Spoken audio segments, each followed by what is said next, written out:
그대와 오늘 살펴볼 말씀은 5월 26일 수요일 큐티인 말씀 중에서 역대하 27장 6절의 말씀입니다. 제가 하나님 말씀을 봉독하겠습니다. 요담이 그의 하나님 여호와 앞에서 바른 길을 걸었으므로 점점 강성하여졌더라. 아멘. 오늘은 바른 길을 걸으려면 바른 길을 걷는 것 자체가 목적이어야 합니다. 라는 제목으로 말씀 묵상을 나누도록 하겠습니다. 오늘 요담 왕에 대해서 역대기 기자는 이렇게 평가를 하고 있어요. 6절이죠. 바른 길을 걸었다. 즉 하나님 앞에서 바른 길을 걸으려고 노력했다. 그게 바로 요담의 평가입니다. 열왕기에도 요담은 기록되어져 있지만 크게 뚜렷한 이야기를 다루진 않아요. 모두 동일하게 여호와 하나님 앞에서 바른 길을 걸으려고 부더니도 애를 썼다. 그리고 하나님께서 축복을 주셔서 점점 강성해지는 은혜를 누렸다라는 겁니다. 요담이 어떠한 인생을 살았는지, 요담이라는 사람이 정말 내가 왕의 역할을 하면서 어떻게 살아야 되는지, 어떤 모습으로 살으려고 노력했는지를 알려주는 조금 더 그를 이해할 수 있는 구절이 있어요. 그게 바로 2절입니다. 제가 2절 말씀을 한번 읽어볼게요. 요담이 그의 아버지 우시아의 모든 행위대로 여호와 보시기에 정직하게 행하였으나 여호와의 성전에는 들어가지 않았다. 그러니까 이게 무슨 말이냐면 세번역을 보니까 그는, 즉 요담은 아버지 우시아가 행한 것들을 그대로 본받아서 올바른 일을 행하였으나 아버지와는 달리 성전에는 들어가지 않았다라고 기록합니다. 즉 아버지를 볼 때 좋은 점은 아버지한테 쫙 빨아들였어요. 그리고 아버지에게서 안 좋은 점은 받아들이지 않고 그렇게 행하지 않았다는 겁니다. 성전에 들어가지 않았다는 게 뭘까요? 우시아 왕이 무엇 때문에 망했습니까?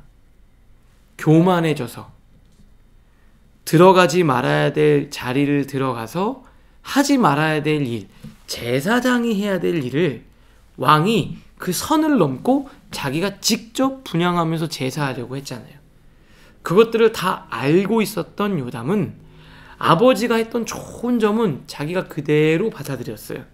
그런데 단점은 하나도 받아들이지 않으려고 부더니도 애를 썼습니다. 성전에 들어가지 않았다. 즉 그 말은 뭐냐? 내가 해야 될 일은 최선을 다해서 했지만 하지 말아야 될 일은 쳐다도 보지 않았다라는 거예요.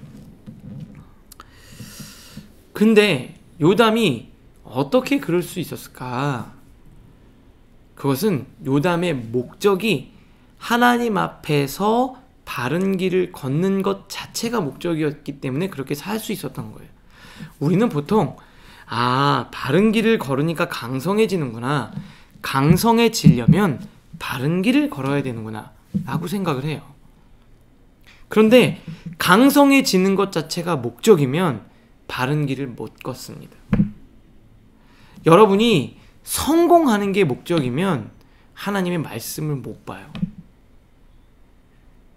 내가 잘 나가고 잘 되는 게 목적이면 우리는 늘 유혹에 있어요. 왜냐면 바른 길을 갈 때 꼭 잘 되지 않을 것처럼 보이기 때문에 그래요. 그러니까 빠른 길, 효과적인 길, 바르지 않지만 성공할 수 있는 길을 선택하게 될 확률이 높습니다. 무슨 말이냐? 요담은요, 강성해지는 게 목적이 아니었어요. 그냥 하나님 앞에 바른 길을 걷는 게 목적이었어요. 그러다 보니 하나님이 그의 인생에 복을 주셔서 강성해진 거죠. 여러분이 신앙생활 할 때 내가 이렇게 말씀대로 순종하면 일이 잘 풀리겠지, 잘 풀리는 게 목적을 두고 순종하려면 넘어지게 돼 있어요. 그런데 순종하고 바른 길을 가는 것 자체가 목적인 사람들이 하나님 앞에서 바른 길을 끝까지 걸어갈 수 있는 겁니다. 성경에 많은 하나님의 사람들은요, 성공하는 것 자체가 목적이 아니었어요. 하나님 앞에 바른 삶을 사는 것 자체가 목적이었습니다. 그러니까 바른 삶도 살 수 있었어요. 그리고 하나님이 살아계시기 때문에 바른 삶과 바른 길을 걷는 자에게 하나님이 복을 주신 거예요. 여러분, 바른 길을 걸을 때 왜 바른 길을 걷는다고 할 때 때로는 강성해지지 않을 때도 있어요. 그런 삶이 아닐 수도 있습니다.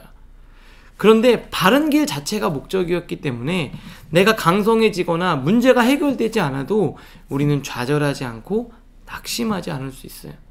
우리는 크리스찬으로서, 하나님의 자녀로서 우리는 하나님 앞에서 바른 길을 걸어가는 것 자체가 목적이 되어야 합니다. 하나님이 우리를 구별된 자로, 거룩한 자로 부르셨어요. 그래야 당장 하나님이 강성해지는 축복을 주시지 않아도 우리는 좌절하거나 넘어지거나 낙심하지 않을 수 있어요. 여러분, 오늘은 한번 스스로 점검해 보면 좋을 것 같아요. 나는 하나님 앞에 바른 삶을 사는 것 자체가 목적인지, 바른 삶을 통해서 강성해지고 성공하고 내 일이 잘 되는 것이 목적이었는지 한번 곰곰이 생각해 보실 수 있기를 바랍니다. 그래야 이전의 과거의 좋은 점 그대로 받아들이고 요담처럼 아버지의 단점은 하지 않을 수 있는 거예요. 끝까지 주님 오실 때까지 바른 길을 걸어갈 수 있는 겁니다. 우리 사랑하는 청년 여러분, 오늘 주님 앞에서 여러분의 삶의 목적을 한번 점검해 보실 수 있기를 바랍니다. 그리고 주님과 함께 승리하는 귀하고 복된 하루 되실 수 있기를 주님의 이름으로 축복합니다. 기도하겠습니다. 하나님, 요담은 아버지의 장점은, 좋은 점, 바른 점은 그대로 받아들이면서도 아버지의 잘못된 점은 되풀이하지 않는 지혜로운 사람이었습니다. 그래서 하나님이 바른 길을 걸었으므로 점점 강성해지셨다고 말씀하셨습니다. 사랑하는 청년들, 그리고 우리 모두가 강성해지는 것이 목적이 아닌 바른 길을 걷는 것 자체가 목적이 되게 하여 주시옵소서. 그래서 살면서 낙심하고 좌절하지 않고 하나님이 주시는 풍성한 일을 모두가 누리는 귀하고 복된 날 되게 하여 주시옵소서. 예수님의 이름으로 기도합니다. 아멘.